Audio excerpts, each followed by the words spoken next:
নমস্কাৰ tutorial in এছএমএছলৈ সকলোকে স্বাগতম জনাইছোঁ। আজি আমি আলোচনা কৰিম দশম শ্ৰেণীৰ সাধাৰণ বিজ্ঞানৰ প্ৰথম অধ্যায় ৰাসায়নিক বিক্ৰিয়া আৰু সমীকৰণ শীৰ্ষক পাঠটিৰ ওপৰত। আজি এই ভিডিঅ'টোত প্ৰথমতে আমি ৰাসায়নিক বিক্ৰিয়া কি, ৰাসায়নিক সমীকৰণনো কি আৰু ৰাসায়নিক সমীকৰণবোৰ কিদৰে বা কেনেদৰে সমতুল কৰা হয় বা কিয় সমতুল কৰিব লগা হয় সেই সম্পৰ্কে আলোচনা কৰিম। পৰৱৰ্তী ভিডিঅ'সমূহত আমি ৰাসায়নিক বিক্ৰিয়াৰ বিভিন্ন প্ৰকাৰসমূহ আৰু পাঠৰ বিভিন্ন প্ৰশ্ন উত্তৰসমূহ আমি আলোচনা কৰিম। এতিয়া প্ৰথমতে আমি ৰাসায়নিক বিক্ৰিয়া আৰু সমীকৰণৰ পাঠটিলৈ যোৱাৰ আগতে প্ৰথম জানিব লাগিব ৰাসায়নিক বিক্ৰিয়া মানেনো কি।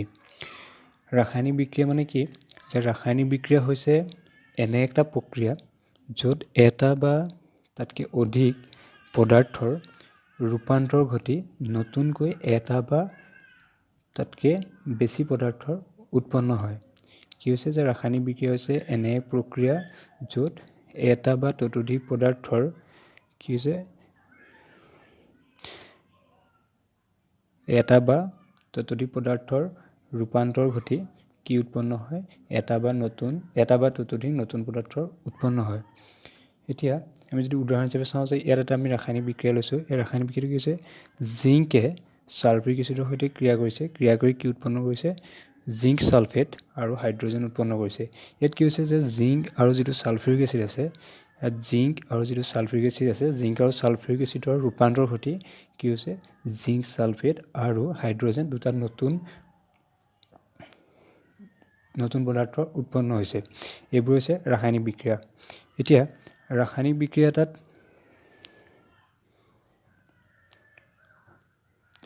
বিক্ৰিয়া এটাত যিবোৰ পদাৰ্থই অংশগ্ৰহণ কৰে বা যিবোৰ পদাৰ্থই পৰস্পৰ ক্ৰিয়া কৰে সিহঁতক কোৱা হয় বিক্ৰিয়ক, আৰু বিক্ৰিয়কৰ ক্ৰিয়াৰ ফলত যি নতুন পদাৰ্থৰ সৃষ্টি হয়, যিবোৰ নতুন পদাৰ্থৰ সৃষ্টি হয় সিহঁতক কোৱা হয় বিক্ৰিয়াজাত পদাৰ্থ। ইয়াত যদি আমি সমীকৰণটোত চাওঁ, ইয়াত কি হৈছে জিংক আৰু ছালফিউৰিক এচিড H2SO4 ছালফিউৰিক এচিডে অংশগ্ৰহণ কৰিছে বা সিহঁতে ক্ৰিয়া কৰিছে জিংক আৰু ছালফিউৰিক এচিডে, তাৰ ফলত কি উৎপন্ন হৈছে জিংক ছালফেট আৰু হাইড্ৰজেন উৎপন্ন হৈছে। গতিকে ইয়াত জিংক আৰু ছালফিউৰিক এচিডে যে অংশগ্ৰহণ কৰিছিলে, ক্ৰিয়া কৰিছিলে, সিহঁতক কোৱা হয় বিক্ৰিয়ক, আৰু নতুনকৈ যিকেইটা পদাৰ্থ উৎপন্ন হৈছিলে জিংক ছালফেট আৰু হাইড্ৰজেন, ইহঁত দুটাক কোৱা হয় বিক্ৰিয়াজাত পদাৰ্থ। গতিকে অংশগ্ৰহণ কৰা বা ক্ৰিয়া কৰাকেইটাক কোৱা হয় বিক্ৰিয়ক, আৰু নতুনকৈ যিটো উৎপন্ন হয় সিহঁতক কোৱা হয় বিক্ৰিয়াজাত পদাৰ্থ।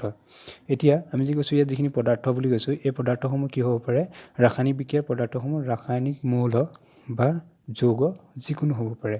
ৰাসায়নিক মৌল বা যৌগ মানে কি কৈছোঁ, যে ইয়াত আমি দিছোঁ যে এটা প্ৰথম যিটো আছে ইয়াত জিংক আছে আৰু এফালে আছে কি ছালফিউৰিক এচিড। ইয়াৰ প্ৰথম যিটো জিংক আছে এই জিংকটো হৈছে মৌল, আৰু যিটো H2SO4 আছে H2SO4টো হৈছে কি এটা যৌগ। মানে কি জিংকটো হৈছে একে পৰমাণু বিশিষ্ট, আৰু ছালফিউৰিক এচিডটো যদি চাওঁ ইয়াত দুটাতকৈ বেছি মৌল লগ লাগি আছে, মানে হাইড্ৰজেন, H মানে হাইড্ৰজেন লগ লাগি আছে, S মানে ছালফাৰ লগ লাগি আছে, O আছে অক্সিজেন। গতিকে যিটো জিংকটো অকল কি আছে, জিংকটো আছিলে মৌল একে পৰমাণু বিশিষ্ট, আৰু যিটো ছালফিউৰিক এচিড আছিলে ছালফিউৰিক এচিডটো আছিলে কি এটা দুটাতকৈ বেছি মৌল লগ লাগি হোৱা এটা যৌগ। ইয়াত হাইড্ৰজেন লগ লাগি আছে, ছালফাৰ লগ লাগি আছে, অক্সিজেন লাগি আছে। গতিকে মৌল হৈছে কি একে পৰমাণু, ইয়াত লিখা হৈছে যে মৌলবোৰ হৈছে একে পৰমাণু বিশিষ্ট, উদাহৰণ হিচাপে হাইড্ৰজেন, জিংক এনেকৈ, আৰু যৌগবোৰ হৈছে দুটা বা ততোধিক মৌল বিশিষ্ট, যেনেকৈ H2SO4 আমি ইয়াত পাইছোঁ। ইয়াত কি আছে হাইড্ৰজেন, ছালফাৰ, অক্সিজেন লগ লাগি ছালফিউৰিক এচিডটো হৈছে। তাৰপিছত H2O এইটো কি আছে, ইয়াত আছে হাইড্ৰজেন আৰু অক্সিজেন, যিটো পানীৰ সংকেত, H2 হৈছে পানীৰ সংকেত। এতিয়া ৰাসায়নিক বিক্ৰিয়াজাত প্ৰকৃততে হয় কি, ৰাসায়নিক বিক্ৰিয়াজাত কি হয়, যে ৰাসায়নিক বিক্ৰিয়াজাত যিসমূহ বিক্ৰিয়ক পদাৰ্থসমূহ থাকে সেই বিক্ৰিয়ক পদাৰ্থসমূহ এটা আনটোৰ সংস্পৰ্শলৈ আহে। ৰাসায়নিক বিক্ৰিয়াজাত বিক্ৰিয়ক পদাৰ্থসমূহ এটা আনটোৰ সংস্পৰ্শলৈ আহে, আৰু সেই মৌলবোৰৰ যিবোৰ পৰমাণুবোৰৰ মাজত কিছুমান বান্ধনি থাকে, পৰমাণুবোৰ কি কিছুমান বান্ধনিৰে বান্ধ খাই থাকে, সেই বান্ধনিসমূহ ভাঙি যায়, আৰু ভাঙি যোৱাৰ পিছত পৰমাণুসমূহ কি হয়, যে কিছুমান পৰমাণুসমূহে নতুন কিছুমান বান্ধনিৰ সৃষ্টি কৰি নতুনকৈ সজ্জিত হয়, আৰু তাৰ ফলতে কিছুমান নতুন বিক্ৰিয়াজাত পদাৰ্থ উৎপন্ন কৰে। মানে কি, যে যিবিলাক আমি বিক্ৰিয়ক পদাৰ্থ থাকে সেই বিক্ৰিয়ক পদাৰ্থসমূহ এটা আনটোৰ সংস্পৰ্শলৈ আহে, আৰু সিহঁতৰ আমি জানো যে পৰমাণুবোৰৰ কি হয় কিছুমান বান্ধনিৰে বান্ধ খাই থাকে, সেই পৰমাণুবোৰৰ মাজৰ যিবোৰ বান্ধনিসমূহ ভাঙি যায়, আৰু ভাঙি যোৱাৰ পিছত নতুন কিছুমান বান্ধনিৰ সৃষ্টি কৰি নতুন বিক্ৰিয়াজাত পদাৰ্থ বা নতুন কিছুমান পদাৰ্থ উৎপন্ন কৰে। মূল যিটো আমাৰ ৰাসায়নিক বিক্ৰিয়াজাত পদাৰ্থ সেইটো হৈছে এইটোৱে মূল কনচেপ্টটো। আৰু এতিয়া আমি যে কৈছোঁ পৰমাণুটো কি? পৰমাণু হৈছে যে পদাৰ্থ এটাৰ ক্ষুদ্ৰতম একক। এইটো আমি জানিব লাগে যে পৰমাণু এটা হৈছে পদাৰ্থ এটাৰ ক্ষুদ্ৰতম একক। এতিয়া আমি ৰাসায়নিক বিক্ৰিয়া যদি উদাহৰণলৈ যাওঁ, ৰাসায়নিক বিক্ৰিয়াৰ উদাহৰণ আমি চাবলৈ গ'লে আমি সালোক সংশ্লেষণ প্ৰক্ৰিয়াটো ল'ব পাৰোঁ। সালোক সংশ্লেষণ কি জানো? আমি উদ্ভিদে খাদ্য প্ৰস্তুত কৰা যিটো প্ৰক্ৰিয়া সেইটো হৈছে সালোক সংশ্লেষণ। এতিয়া উদ্ভিদে খাদ্য প্ৰস্তুত কৰা যিটো সালোক সংশ্লেষণ প্ৰক্ৰিয়া এইটো এটা ৰাসায়নিক বিক্ৰিয়াৰ উদাহৰণ হিচাপে আমি ল'ব পাৰোঁ। আমি জানো যে কি উদ্ভিদে পত্ৰহৰিতৰ সহায়ত সূৰ্যৰ পোহৰত কাৰ্বন ডাই অক্সাইড আৰু পানী ব্যৱহাৰ কৰি কি উৎপন্ন কৰে? কাৰ্বহাইড্ৰেট, যিটো পিছত গ্লুক'জলৈ ভাঙি যায়, কাৰ্বহাইড্ৰেট বা গ্লুক'জ, আৰু লগতে কি হয়? অক্সিজেন নিৰ্গত হয়। গতিকে এই যিটো বিক্ৰিয়া তাত কি থাকে? বিক্ৰিয়ক পদাৰ্থ হিচাপে পাওঁ আমি কাৰ্বন ডাই অক্সাইড আৰু পানী। কাৰ্বন ডাই অক্সাইড আৰু কোনে বিক্ৰিয়া কৰে? পানীয়ে উৎপন্ন কৰে। পানীয়ে ক্ৰিয়া কৰে কাৰ উপস্থিতিত? সূৰ্যৰ ৰশ্মিৰ উপস্থিতিত বা পোহৰৰ উপস্থিতিত। আৰু কিহে সহায় কৰে? পত্ৰহৰিতে সহায় কৰে। উদ্ভিদৰ পাতত থকা পত্ৰহৰিতে সহায় কৰে আৰু তাৰ ফলত উৎপন্ন হয় কি? কাৰ্বহাইড্ৰেট বা গ্লুক'জ আৰু লগতে অক্সিজেন নিৰ্গত হয়। এতিয়া এইটো যে আমি লিখিলোঁ সমীকৰণটো, ই কি হৈছে যে ওপৰত যিটো আমি সালোক সংশ্লেষণ প্ৰক্ৰিয়াক এটা বাক্যৰ দ্বাৰা প্ৰকাশ কৰিছিলোঁ, সেই বাক্যটোকে আমি সংক্ষিপ্ত ৰূপে ইয়াত লিখাৰ চেষ্টা কৰিছোঁ যে কাৰ্বন ডাই অক্সাইড আৰু পানীৰ ক্ৰিয়া কৰিছে, দুইটা লগ হৈছে। গতিকে ইয়াত এইকাৰণে মাজত যোগ চিন দিছোঁ। সমীকৰণটো দুইটা বিক্ৰিয়ক পদাৰ্থৰ মাজত আমি কি দিছোঁ? যোগ চিন দিছোঁ।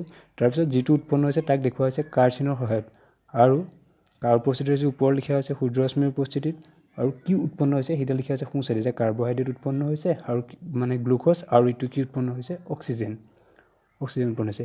গতিকে ইয়াত যদি আমি বিক্ৰিয়ক আৰু বিক্ৰিয়াজাত পদাৰ্থ চাওঁ, তেতিয়া কাৰ্বন ডাই অক্সাইড আৰু পানীটো হ'ব বিক্ৰিয়ক আৰু কাৰ্বহাইড্ৰেট বা গ্লুক'জ আৰু অক্সিজেনটো হ'ব বিক্ৰিয়াজাত পদাৰ্থ। এতিয়া আমি এই যে সমীকৰণটো লিখিলোঁ, এই যিটো সমীকৰণ লিখিছিলোঁ, ই একচুৱেলি কি আছিলে যে সালোক সংশ্লেষণ প্ৰক্ৰিয়াটোক আমি সংক্ষিপ্ত ৰূপত এনেকৈ লিখিছিলোঁ। সংক্ষিপ্ত ৰূপত কিছুমান শব্দখিনিৰ জৰিয়তে আমি লিখিছিলোঁ যে কাৰ্বন ডাই অক্সাইড আছিলে, কাৰ্বন ডাই অক্সাইড লিখিলোঁ, পানী আছিলে, পানী লিখিলোঁ। তেনেকৈ ইয়াত যেতিয়া শব্দৰ সহায়ত আমি সমীকৰণ এটা লিখোঁ, কেৱল মাত্ৰ শব্দকেইটাৰ সহায়ত এটা সমীকৰণ লিখোঁ, সেইবোৰক কোৱা হয় শব্দ সমীকৰণ। কোনো এটা প্ৰক্ৰিয়াক যেতিয়া আমি শব্দৰ জৰিয়তে সমীকৰণ হিচাপে প্ৰকাশ কৰোঁ, তেতিয়া সেইবোৰ কোৱা হয় শব্দ সমীকৰণ। এইটো হৈছে শব্দ সমীকৰণ। আৰু ইয়াত যিখিনি কাৰ্বন ডাই অক্সাইড, পানী, কাৰ্বহাইড্ৰেট, অক্সিজেন আছিলে, ইহঁতৰ কিছুমান ৰাসায়নিক সংকেত আছে। যেনেকৈ কাৰ্বন ডাই অক্সাইডৰ সংকেত হৈছে CO2, পানীৰ সংকেত আছে H2O, কাৰ্বহাইড্ৰেট মানে গ্লুক'জ, ইয়াত গ্লুক'জ উৎপন্ন হৈছে, গ্লুক'জৰ সংকেত আছে C6H12O6, আৰু অক্সিজেনৰ সংকেত হৈছে O2। গতিকে ইয়াত যিখিনি কাৰ্বন ডাই অক্সাইড, পানী, কাৰ্বহাইড্ৰেট বা গ্লুক'জ আৰু অক্সিজেন, ইহঁতৰ সংকেতখিনি যদি লিখোঁ আমি এনেকৈ পাম কাৰ্বন ডাই অক্সাইড যোগ পানী, আৰু কি উৎপন্ন কৰিছে? কাৰ চিনৰ সহায়ত দেখুৱাইছে যে গ্লুক'জ আৰু অক্সিজেন উৎপন্ন হৈছে। আৰু ইয়াত এইটো যে লাইট আৰু ক্ল'ৰফিল লিখা আছে, মানে সূৰ্যৰ পোহৰৰ উপস্থিতিত হৈছে, সেইকাৰণে ইয়াত লিখা হৈছে লাইট। আৰু এতিয়া এইটো যিটো লিখিলোঁ আমি, এই সমীকৰণটো কি হৈছে? ৰাসায়নিক সংকেতৰ দ্বাৰা প্ৰকাশ কৰিছোঁ। গতিকে ইয়াক কোৱা হয় ৰাসায়নিক সমীকৰণ। কিন্তু ইয়াত এটা কথা আছে যে ইয়াৰ আমি সমীকৰণটো দুইফালে সমান পৰমাণু হৈ থকা নাই। মানে এইটো কৈছোঁ যে ইয়াত কি আছে? কাৰ্বন এটা আছে, ইয়াত কিন্তু কাৰ্বন 6টা আছে, ইয়াত আছে হাইড্ৰজেন 2টা, ইয়াত আছে হাইড্ৰজেনৰ পৰমাণু 12টা। এই দুইটা বস্তু সমান হৈ থকা নাই, সমতুল হৈ থকা নাই। গতিকে যিবোৰ ৰাসায়নিক বিক্ৰিয়াত আমি ৰাসায়নিক সংকেতেৰে প্ৰকাশ কৰোঁ, কিন্তু সিহঁতৰ কি কৰা নহয়? সমতুল কৰা নহয়, অসমতুল অৱস্থাত থাকে, তেতিয়া তাক কোৱা হয় জকা ৰাসায়নিক সমীকৰণ। মাত্ৰ শব্দ সমীকৰণটোক আমি কিছুমান ৰাসায়নিক সংকেতৰ দ্বাৰা জাষ্ট লিখিহে দিছিলোঁ, তাত কোনো সমতুল কৰা নাই, অসমতুল অৱস্থাত আছে, সেইবোৰ কয় জকা ৰাসায়নিক সমীকৰণ। এতিয়া এই যিটো জকা ৰাসায়নিক সমীকৰণ আছে, এইটো আমি এনেকৈ ৰাখিব নোৱাৰোঁ এটা কাৰণে যে আমি জানো যে ৰাসায়নিক বিক্ৰিয়াজাত কি হয়? কোনো এটা বিক্ৰিয়ক পদাৰ্থখিনি মৌলবোৰৰ যিটো মুঠ ভৰ, সেই ভৰটো বিক্ৰিয়াজাত পদাৰ্থৰ মৌলবোৰৰ মুঠ ভৰৰ সৈতে সমান হ'ব লাগিব। মানে আমি আগতে এটা সূত্ৰ পাইছোঁ, 9তে পাইছিলোঁ, ভৰৰ নিত্যতাৰ সূত্ৰ। ভৰৰ নিত্যতাৰ সূত্ৰটোৱে কি হয়? যে ৰাসায়নিক বিক্ৰিয়া এটাত ভৰৰ সৃষ্টি বা বিনাশ হ'ব নোৱাৰে। অৰ্থাৎ ৰাসায়নিক বিক্ৰিয়া এটাত বিক্ৰিয়াজাত পদাৰ্থৰ মৌলবোৰৰ যিটো মুঠ ভৰ, মানে বিক্ৰিয়াজাত পদাৰ্থ মানে এইফালে যিখিনি মৌলবোৰৰ যিটো মুঠ ভৰ হ'ব, সি কি হ'ব লাগিব? বিক্ৰিয়কৰ মৌলবোৰৰ মুঠ ভৰৰ সমান, মানে এইফালৰ মৌলবোৰৰ মুঠ ভৰৰ সৈতে দুইটা সমান হ'ব, তেতিয়াই সমতুল হৈ থাকিব। আৰু এতিয়া কি হৈছে যে এই যে মৌলবোৰৰ মুঠ ভৰবোৰ সমান হ'ব, ভৰটো কেতিয়া সমান হ'ব? যেতিয়া সিহঁতৰ মৌলৰ পৰমাণুবোৰৰ সংখ্যাটো একে থাকিব। গতিকে সেইকাৰণে লিখিছে যে ৰাসায়নিক বিক্ৰিয়াজাত বিক্ৰিয়কৰ প্ৰতিটো মৌলৰ পৰমাণুৰ সংখ্যা মানে এই বিক্ৰিয়কৰ ফালৰ পৰমাণুবোৰৰ সংখ্যা, মৌলবোৰৰ পৰমাণুৰ সংখ্যা আৰু বিক্ৰিয়াজাত পদাৰ্থখিনিৰ মৌলবোৰৰ পৰমাণুৰ সংখ্যাটো একে থাকিব লাগিব। একে থাকিব লাগিব মানে কি, ইয়াত কাৰ্বন এটা আছিলে, ইয়াত কাৰ্বন 6টা আছিলে, ইয়াত যেনেকৈ অক্সিজেন 2টা আছিলে, ইয়াত অক্সিজেন 6টা আছে, এইফালে 2টা, তেনেকৈ 2টা সমান হৈ থকা নাই। গতিকে আমি এই গোটেইখিনি সমান কৰিব লাগিব। সমান কৰিবলৈ আমি সেই যে ৰাসায়নিক সমীকৰণ এটা সমান আৰু তাৰফালে পৰমাণুৰ সংখ্যাটো সমান কৰিম, এইটো হৈছে সমতুল কৰা। এতিয়া সমতুল আমি যদি এই ওপৰৰ যিটো সমীকৰণ আছে, এই সমীকৰণটোক যদি আমি সমতুল কৰি লিখোঁ, এই সমীকৰণটোক যদি সমতুল কৰি লিখোঁ, তেতিয়া পাম এনেধৰণে 6CO2 + 6H2 আৰু এইফালে আছে 66H12O6 + 6O2। ইয়াত এইটো ক'ৰবাত ইয়াত 6 এটা আহিলে, ইয়াত 6 এটা আহিলে, ইয়াত 6 এটা আহিলে। এইখিনি কিহৰ কাৰণে হ'ল আমি সেইখিনিকে আলোচনা কৰিম যে এইটো সমতুল কৰাৰ কাৰণে হৈছে। মানে আটাই ইফালে কি আছে, মৌলবোৰৰ পৰমাণুবোৰৰ ভৰবোৰ পৰমাণুবোৰৰ সংখ্যা সমান কৰিবৰ কাৰণে এইটো এনেকৈ সমতুল কৰা হৈছে। এতিয়া আমি তাকে শিকিম যে ৰাসায়নিক সমীকৰণ এটা কিদৰে সমতুল কৰিব পাৰি। মই ইয়াত প্ৰথম এটা উদাহৰণ লৈছোঁ। উদাহৰণটো কি আছে, Fe + H2O আৰু এইফালে কি আহিছে Fe + H2, এইফালে আছে Fe3O4 + H2। এতিয়া ইয়াক যদি সমতুল কৰিবলৈ যাওঁ তেতিয়া কি হ'ব, ইয়াত দিছোঁ ইয়াত Fe মানে আইৰণ এটা আছে, আইৰণৰ পৰমাণু এটা আছে, ইয়াত আইৰণৰ পৰমাণু কেইটা আছে, এইটো যে আছে ইয়াত 3টা আছে, আইৰণৰ পৰমাণু 3টা আছে। গতিকে ইয়াত আমি সমান কৰিব লাগিব। সমান কৰিবলৈ যাতে কি কৰিব লাগিব, প্ৰথম ইয়াত লিখি ল'ম যে ক'ত কিমানটা আছে। ইয়াত আছে কি Fe আইৰণ আছে, সেইকাৰণে ইয়াত লিখিলোঁ Fe। ইয়াত মৌলবোৰ লিখিম, কেইটা আছে ইয়াত লিখিম। আৰু এইফালে মৌলবোৰ ইয়াত কি কি আছে ইয়াত লিখি ল'ম, আৰু লিখি লৈছোঁ যে Fe হাইড্ৰজেন আৰু অক্সিজেন, আৰু এইফালে কিমানটা আছে ইয়াত লিখিম। এতিয়া Fe আইৰণ আছে কেইটা, ইয়াত কি কি আছে Fe, সেইকাৰণে লিখিলোঁ Fe। ইয়াত হাইড্ৰজেন আছে, সেইকাৰণে হাইড্ৰজেন লিখিলোঁ। অক্সিজেন আছে ইয়াত, সেইকাৰণে অক্সিজেন। ইয়াত মৌলবোৰ এনেকৈ লিখি ল'ম। ইয়াত ঠিক একেদৰে Fe আছে, ইয়াতো Fe আছে, ইয়াত অক্সিজেন আছে, ইয়াত অক্সিজেন আছে এইটো, আৰু ইয়াত হাইড্ৰজেন আছে, হাইড্ৰজেনটো লিখিলোঁ। ইয়াত মই দুইফালে লিখি ল'লোঁ। এতিয়া লিখাৰ পিছত চাম কোনফালে কিমানটাকৈ আছে। কোনফালে কিমানটাকৈ আছে প্ৰথম চাম Fe কেইটা আছে, এটা আছে বাওঁফালে, আৰু সোঁফালে কেইটা আছে 3টা। গতিকে মই লিখি ল'ম প্ৰথম যে ইয়াত আছে এটা, এইটো এটা, ইয়াত একো নাই মানে কি আছে একেটা, আৰু ইয়াত আছে কেইটা 3টা। গতিকে এইফালে লিখি ল'ম 3টা। এতিয়া হাইড্ৰজেন কেইটা আছে, ইয়াত আছে হাইড্ৰজেনৰ পৰমাণু 2টা আছে, ইয়াত মই 2টা লিখিম। ইয়াত হাইড্ৰজেনৰ পৰমাণু 2টা আছে, ইয়াতো 2 লিখিম। তাৰপিছত ইয়াত অক্সিজেন কেইটা আছে, পৰমাণু এটা আছে, গতিকে ইয়াত অক্সিজেন 1 লিখিম। আৰু ইয়াত অক্সিজেন কেইটা আছে 4টা আছে, গতিকে ইয়াত লিখিম মই 4। ইয়াত প্ৰথম মই এইফালে লিখিলোঁ আইৰণ এটা, হাইড্ৰজেন 2টা, অক্সিজেন এটা, আইৰণ 3টা, অক্সিজেন 4টা, হাইড্ৰজেন 2টা, এইখিনি লিখি ল'লোঁ। এতিয়া বেলেঞ্চ কেনেকৈ কৰিম, যে ইয়াত আছে আইৰণ বা Fe এটা আছে, ইয়াত 3টা আছে। গতিকে মই কি কৰিলোঁ, ইয়াত 1 আছে, ইয়াত 3 আছে, ইয়াত বেছিকৈ আছে, গতিকে মই 2টা সমান কৰিবলৈ কি কৰিম, এইফালে 3 এটা পূৰণ কৰিব পাৰোঁ, এইফালে কি পূৰণ কৰিব পাৰোঁ 3 এটা পূৰণ কৰিব পাৰোঁ। তেতিয়া কি হ'ব 1 3 × 3, 2টা সমান হৈ যাব। গতিকে ইয়াত যে এই 3টো পূৰণ কৰিলোঁ, 3টো কৰিব, মই যিটো বাওঁফালে ইয়াত 3 পূৰণ কৰিছোঁ, গতিকে এই বিক্ৰিয়াজাত পদাৰ্থৰ ফালে বিক্ৰিয়ক পদাৰ্থৰ ফালে মই সেইটো পূৰণ কৰিব লাগিব। Fe য'ত আছে এইটো Feত কৰিব নোৱাৰোঁ, কোনটোত কৰিম, এইফালে বাওঁফালে যিটো বহাইছোঁ মই ইয়াত কৰিম। 3 এটা ইয়াত বাঢ়ি যাব ইয়াত, গতিকে 3, আৰু ইয়াত যে আছিলে 1 এটা, 3 × 3, এতিয়া এইটো 3 হ'ল, এইটো 3 হ'ল। নেক্সট আমি হাইড্ৰজেনটো সমান হৈ আছে, এতিয়া অক্সিজেন মিলাম। অক্সিজেন ইয়াত আছে 4টা, ইয়াত আছে বাওঁফালে আছে এটা, মই কি কৰিব লাগিব, গতিকে বাওঁফালে মই 4 পূৰণ কৰিব লাগিব। বাওঁফালে পূৰণ কৰিলোঁ 4, গতিকে এইটো কিমান হ'ব 4 হ'ব। এতিয়া বাওঁফালে ইয়াত অক্সিজেনৰ কাৰণে যে 4টা পূৰণ কৰিলোঁ, এই 4টো মই বাওঁফালে য'ত অক্সিজেন আছে তাত পূৰণ কৰিব লাগিব। এতিয়া অক্সিজেন আছে ইয়াত, কিন্তু এইখিনিতে এটা কথা আছে যে অক্সিজেনটো কেৱল অক্সিজেনটোৰ আগত ইয়াত 4টো পূৰণ কৰিব নোৱাৰোঁ। হাইড্ৰজেন আৰু অক্সিজেন 2টা লগ লাগি পেলাই এটা যৌগ বনি আছে H2 যৌগটো। গতিকে ইয়াত যদি মই 4টো বহুৱাম, এই অকল Oটো আগত বহাব নোৱাৰোঁ, ক'ত বহাব লাগিব, এই H2O আগত বহাব লাগিব, গতিকে H2Oটো আগত বহাব লাগিব। এতিয়া H2 আগত বহালে কি হ'ল 4 × ইয়াত অক্সিজেন যিটো 1 আছে 4 × 1 4 হ'ল ঠিকেই, কিন্তু ইয়াত যে হাইড্ৰজেন 2টা আছে, এই 4টো হাইড্ৰজেনৰ পৰমাণু সংখ্যাটো বহাইলে 4টোৱে কিমান হ'ব 4 পূৰণ হাইড্ৰজেনৰ আগত 2টা, 4 পূৰণ 2, 4 2 × 8। এইটো কিন্তু যোগ নহয়, 4 2 6 তেনেকৈ নহয়, কি হ'ব পূৰণ হ'ব 4 2 × 8, এইটো হ'ব 8। নেক্সট কি হ'ল যে ইয়াত এতিয়া আমাৰ এইটো আইৰণ ঠিক আছে 3টা, এইটো 3টা, অক্সিজেন 4টা, এইটো 4টা, কিন্তু হাইড্ৰজেন কি হ'ল ইয়াত 8টা হৈ গ'ল, ইয়াত 2টা আছে, হাইড্ৰজেনৰ পৰমাণু ইয়াত কেইটা আছে 2টা। গতিকে এই 8টাৰ সমান কৰিবলৈ মই ইয়াত কি কৰিব লাগিব, সৰুটোৰ ফালে পূৰণ কৰিম, 8 পাবলৈ মই 4 পূৰণ কৰিব লাগিব 2 লগত, সেইকাৰণে মই ইয়াত 4 পূৰণ কৰিম, 2 4 × 8 গতিকে ইয়াত যেহেতু হাইড্ৰজেনৰ ফালে 4টা পূৰণ কৰিছোঁ গতিকে এইফালে মই 4টা ইয়াত দি দিম এতিয়া এইটো হ'ব ৰাসায়নিক সমীকৰণ ইয়াত যেহেতু 3 ইয়াত হাইড্ৰজেন 8 ইয়াত হাইড্ৰজেন 8 অক্সিজেন 4 মিলি গ'ল গতিকে আমাৰ সমতল কৰা হৈ গৈছে ইয়াত যিটো এইটো পাইছোঁ সেইটোকে ইয়াত উত্তৰটো লিখা আছে এইটো 3Fe + 4H2 আৰু Fe3O4 + 4H2 নেক্সট আমাৰ কিতাপত দিয়া আছে তোমালোকৰ কিতাপত 6 নম্বৰ পৃষ্ঠাত কেইটামান প্ৰশ্ন দিয়া আছে প্ৰশ্ন আৰু 2 নম্বৰ প্ৰশ্নটো আছে যে তলত দিয়া ৰাসায়নিক বিক্ৰিয়াবোৰ সন্তুলিত সমীকৰণ লিখা সন্তুলিত সমীকৰণ লিখিবলৈ হেৰক আমি কেনেকৈ সন্তুলন কৰিম প্ৰথম দিছে কি হাইড্ৰজেন + ক্লৰিন কি উৎপন্ন কৰে হাইড্ৰজেন ক্লৰাইড উৎপন্ন কৰে এতিয়া প্ৰথম লিখি ল'ব লাগিব হেৰ ৰাসায়নিক সংকেত হাইড্ৰজেনৰ কাৰণে আমি ৰাসায়নিক সংকেত লিখিলোঁ H2 ক্লৰিনৰ কাৰণে লিখিলোঁ Cl2 আৰু হাইড্ৰজেন ক্লৰাইডৰ কাৰণে হ'ল HCl এতিয়া ইয়াত যদি চাওঁ দুইফালে সমতল হৈ থকা কৰিলে ইয়াত আছে হাইড্ৰজেনৰ পৰমাণু দুটা ইয়াত আছে হাইড্ৰজেনৰ পৰমাণু ইয়াত কোনে মানে এটা আছে ইয়াত ক্লৰিন আছে দুটা ইয়াত ক্লৰিন কেইটা আছে এটা গতিকে দুইফালে যদি সমান সমান হৈ থাকে না আমি দুইফালে সমান কৰিব লাগিব কেনে সমান কৰি প্ৰথম বাওঁফালে কি H কেইটা আছে ক্লৰিন কেইটা আছে লিখি ল'ম এইফালে H কেইটা আছে ক্লৰিন কেইটা আছে লিখি ল'ম H মানে হাইড্ৰজেন কেইটা আছে ইয়াত দুটা গতিকে বস ইয়াত দুটা লিখি ল'ম এনেকৈ 2 ইয়াত ক্লৰিন কেইটা আছে দুটা ইয়াত লিখি ল'লোঁ ক্লৰিন আৰু ইয়াত কি লিখিছোঁ এই হাইড্ৰজেন আছে কাৰণে হাইড্ৰজেন লিখিছোঁ ক্লৰিন আছে কাৰণে ক্লৰিন লিখিছোঁ ইয়াতো হাইড্ৰজেন আছে কাৰণে হাইড্ৰজেন আৰু ক্লৰিন আছে কাৰণে ক্লৰিন এতিয়া সোঁফালে চাম ৰাইট হেণ্ড চাইড মানে সোঁ চাইড LH মানে বাওঁ চাইড এইফালে বাওঁ চাইড বিক্ৰিয়ক জেট আৰু এইফালে কাৰ্বন এইফালে সোঁ চাইড বুজাইছোঁ হাইড্ৰজেন ইয়াত কেইটা আছে এটা আছে গতিকে ইয়াত 1 ক্লৰিন কেইটা আছে এটা গতিকে ইয়াত 1 নেক্সট কি হ'ল ইয়াত এটা দেখিছোঁ যে হাইড্ৰজেন দুটা আছে ইয়াত হাইড্ৰজেন এটা মই কি কৰিব লাগিব বাওঁফালে হাইড্ৰজেন যিটো দুটা আছে সোঁফালে যিটো এটা আছে মই দুটা পাবলৈ হ'লে সোঁফালে দুইটা সমান কৰিবলৈ হ'লে সোঁফালে মই দুইটা পূৰণ কৰিব পাৰোঁ 2 × 2 এতিয়া সমান হ'ব গতিকে হাইড্ৰজেন কোনফালে মই সোঁফালে হাইড্ৰজেন বহাইছোঁ গতিকে মই ইয়াত 2 এটা দিব লাগিব আৰু কৈছোঁ যে হাইড্ৰজেনৰ ইয়াত 2 দিয়া লগে 2 × 2 টো মিলিলে লগতে কিন্তু ক্লৰিনৰ পৰমাণুৰ সংখ্যাটো চেঞ্জ হ'ব গতিকে 2 ক্লৰিনৰ পৰমাণুৰ সংখ্যা ইয়াত যিটো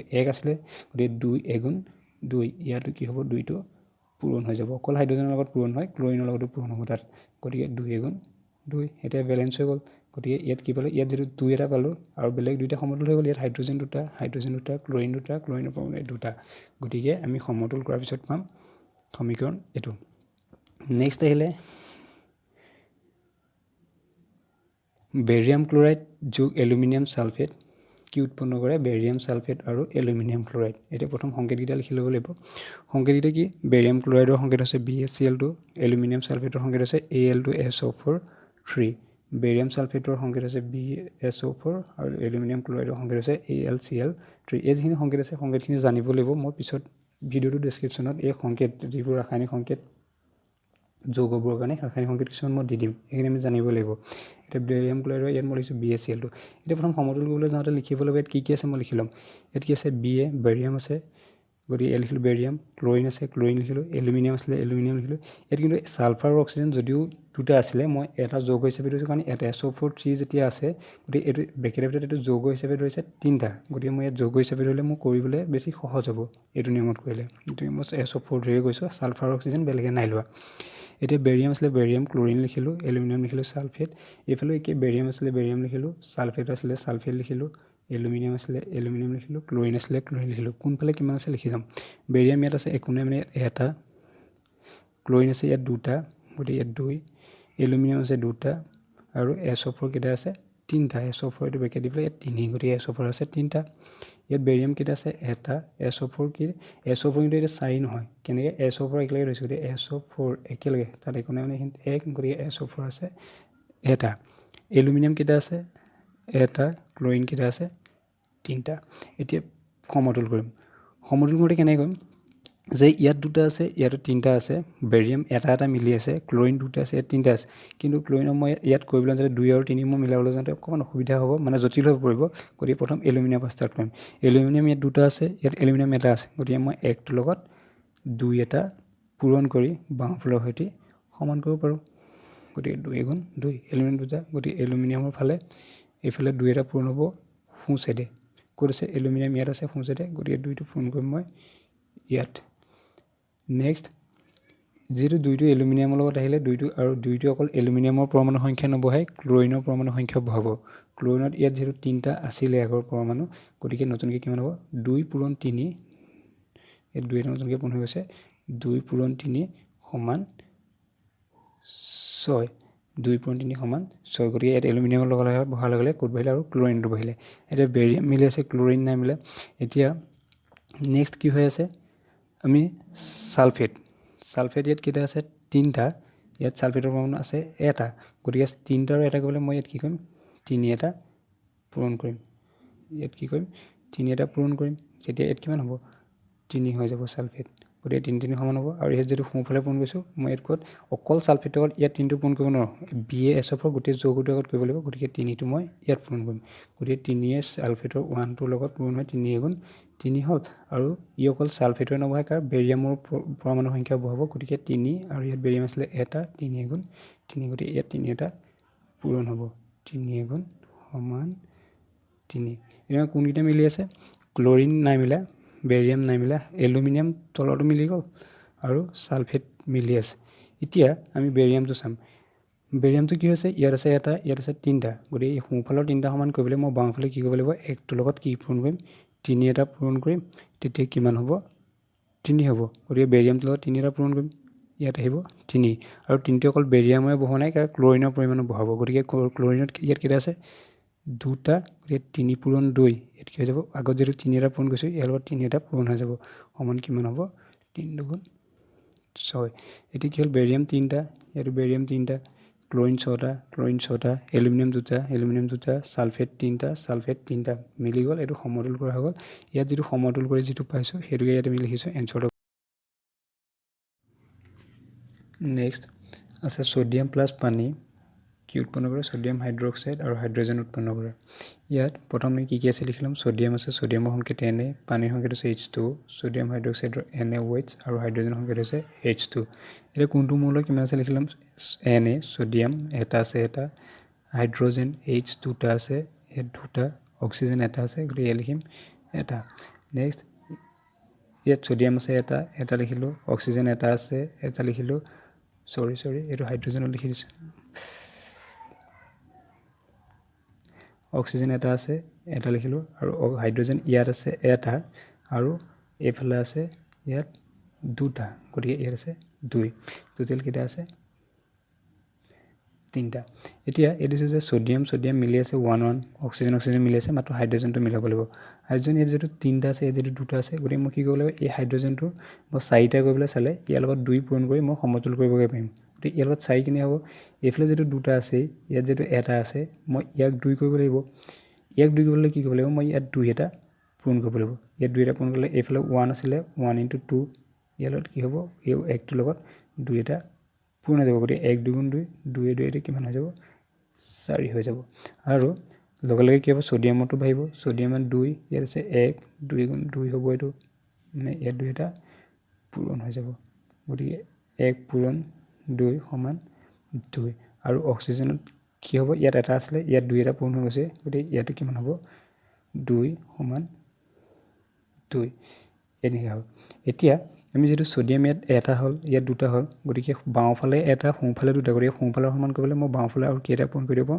দুই এটা কাৰণ সোঁফালে যিটো দুটা আছে গতিকে বাওঁফালে আৰু দুই এটা পূৰণ কৰিলে 2 গুণ 2 হ'ব গতিকে ইয়াত মই কি দিম 2 দিলোঁ এতিয়া ছ'ডিয়াম মিলিলে হাইড্ৰজেন মিলা নাই হাইড্ৰজেন এইফালে বাওঁফালে যিটো হাইড্ৰজেন ইয়াত দুটা আছে কিন্তু সোঁফালে কেইটা আছে চাৰিটা গতিকে মই কি কৰিম সোঁফালৰ সমান 4 সমান কৰিবলৈ এই দুইটোৰ লগত মই কি পূৰণ কৰিম 2 গুণ কিমান হ'ব 4 গতিকে ইয়াত 2 বহালে কি হ'ল হাইড্ৰজেনৰ দুটাৰ লগত পুনৰ 2 গুণ 4 হ'ল আৰু লগে লগে ইয়াত যিটো অক্সিজেন আছে এই দুটা কিন্তু মৌল ইয়াতো পৰমাণু অক্সিজেনটো বাঢ়িছে অক্সিজেন বাঢ়িলে 2 × 2 লগত একটোৰ লগত যদি 2 এটা পূৰণ কৰোঁ তেতিয়া ইয়াত হৈ যাব 2 গুণ 2 এতিয়া কি হ'ল আমি ইয়াত ছ'ডিয়াম দুটা হৈ গ'ল ইয়াতো দুটা হৈ গ'ল ইয়াত হাইড্ৰজেন 4টা আছে ইয়াতো হাইড্ৰজেন 4টা হৈ গ'ল ইয়াত অক্সিজেন দুটা আছে ইয়াত অক্সিজেন দুটা হৈ গ'ল এইটো সমতুল কৰা হৈ গ'ল গতিকে ওপৰত যিটো সমীকৰণ পালে সেইটো হৈ গ'ল উত্তৰটো এইটো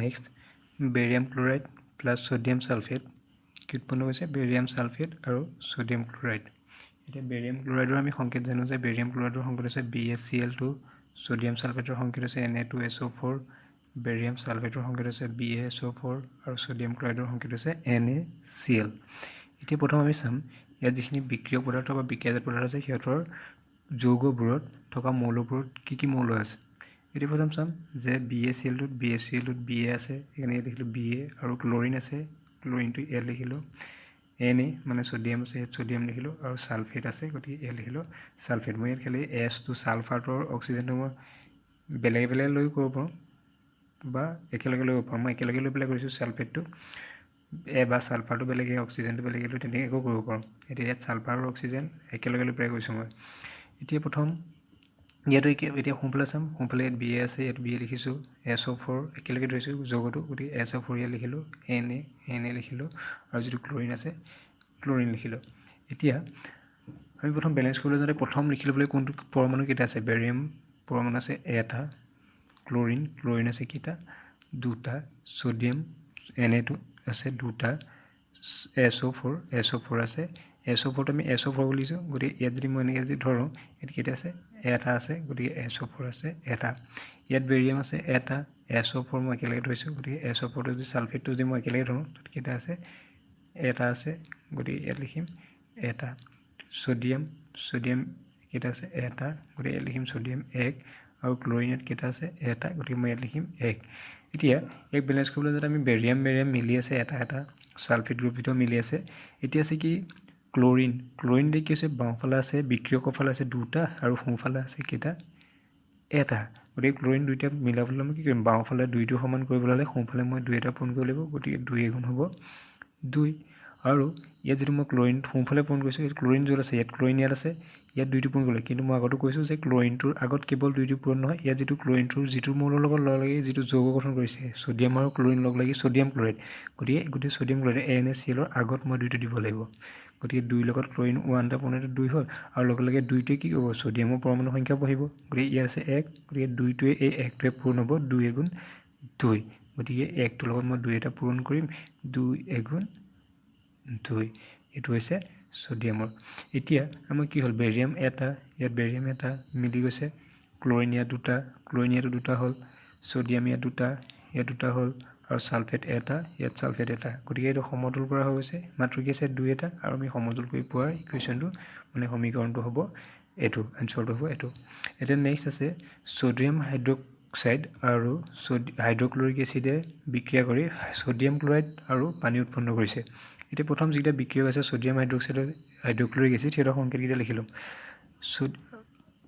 সোডিয়াম হাইড্ৰক্সাইডৰ সংকেত হৈছে NaOH আৰু হাইড্ৰক্লৰিক এচিড হৈছে HCl সোডিয়াম ক্লৰাইডৰ হৈছে NaCl আৰু পানীৰ সংকেত আমি জানো H2O এতিয়া ইহঁতক যেতিয়া সমতুল কৰিবলৈ যাম ইহঁতৰ মৌলবোৰ নাম প্ৰথম লিখি ল'ম ইয়াত আছে সোডিয়াম সেইকাৰণে ইয়াত লিখিলোঁ সোডিয়াম অক্সিজেন আছে সেইকাৰণে ইয়াত লিখিলোঁ অক্সিজেন হাইড্ৰজেন আছে ইয়াত সেইকাৰণে হাইড্ৰজেন লিখিলোঁ ইয়াতো হাইড্ৰজেন আছিলে এবাৰ হাইড্ৰজেন যিহেতু বাওঁফালে এবাৰ H লিখাই হ'ল গতিকে আৰু লিখোঁ ইয়াত ক্লৰিন কেইটা আছে এটা গতিকে সেইকাৰণে ইয়াত আহিলে ক্লৰিন ইয়াত আৰু ইয়াত সোডিয়াম আছে সোডিয়াম লিখিলোঁ ক্লৰিন আছে ক্লৰিন লিখিলোঁ হাইড্ৰজেন আছে হাইড্ৰজেন লিখিলোঁ অক্সিজেন আছে অক্সিজেন লিখিলোঁ এতিয়া কোনফালে কিমান আছে লিখি ল'ম সোডিয়াম কেইটা আছে এটা আছে গতিকে ইয়াত আহিব 1 অক্সিজেন কেইটা আছে এটা গতিকে ইয়াত আহিব অক্সিজেনৰ জেগাত 1 হাইড্ৰজেন কেইটা আছে এইফালে হাইড্ৰজেন আছে এটা যোগ আৰু এইফালে এটা হাইড্ৰজেন ইয়াত এটা এইফালে এটা গতিকে একে যোগ কৰি আমি হাইড্ৰজেন কেইটা টোটেল দুটা এইটো এটা আৰু ক্লৰিন আছে কেইটা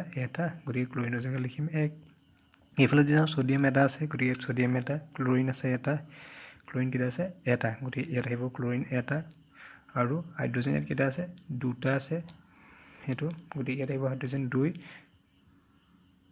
আৰু অক্সিজেন কেইটা আছে এটা গতিকে ইয়াত আহিব অক্সিজেন 1 এতিয়া আমি যদি চাওঁ যে এই ইকুৱেশ্যনটো কি হৈছে আমাৰ মিলি আছে কাৰণ কেলৈ সোডিয়াম আছে এটা বাওঁফালে গতিকে ইয়াত সোডিয়াম এটা ইয়াতো সোডিয়াম এটা ইয়াত হাইড্ৰজেন দুটা ইয়াতো হাইড্ৰজেন দুটা ইয়াত অক্সিজেন এটা ইয়াতো অক্সিজেন এটা আৰু ইয়াত ক্লৰিন এটা ইয়াতো ক্লৰিন পৰমাণু এটা গতিকে দুইফালে যদি বেলেঞ্চ হৈ আছে তাক আমি আৰু বেলেঞ্চ কৰা বা সমতুল কৰাৰ প্ৰয়োজন নাই এইখিনিয়ে হৈছে সমতুল কৰাৰ নিয়ম এইখিনি আমি মানে সমীকৰণখিনি এনেকৈ সমতুল কৰিব পাৰোঁ বাকী মই এতিয়া কেইটামান 6টামান জাষ্ট উদাহৰণ হিচাপে মই দেখাইছোঁ কেনেকৈ সমতুল কৰা হয় বাকী লেচনটোৰ বেকচাইডে লেচনটোত যিখিনি প্ৰশ্ন লৈছে প্ৰশ্নখিনিত যিখিনি সমীকৰণ আছে সেই সমীকৰণখিনি সমতুল কৰি চাবা সমতুল কৰিব যদি নোৱাৰা কিবা অসুবিধা পালে মোক জনালে হ'ল বা বুজি নোপোৱা থাকিলে মোক সুধিব পাৰে এতিয়া নেক্সট আহিব ইয়াত ৰাসায়নিক বিক্ৰিয়াবোৰ যেতিয়া লিখা হয় এই ৰাসায়নিক বিক্ৰিয়াবোৰ কি হৈছে আমি ইয়াত যিবোৰ NaOH HCl বা NaCl বা H2 এইখিনি লিখিছোঁ ইয়াত যিখিনি বিক্ৰিয়ক বা বিক্ৰিয়াজাত পদাৰ্থ লিখিছোঁ সেই পদাৰ্থবোৰ ভৌতিক অৱস্থাসমূহ ইয়াত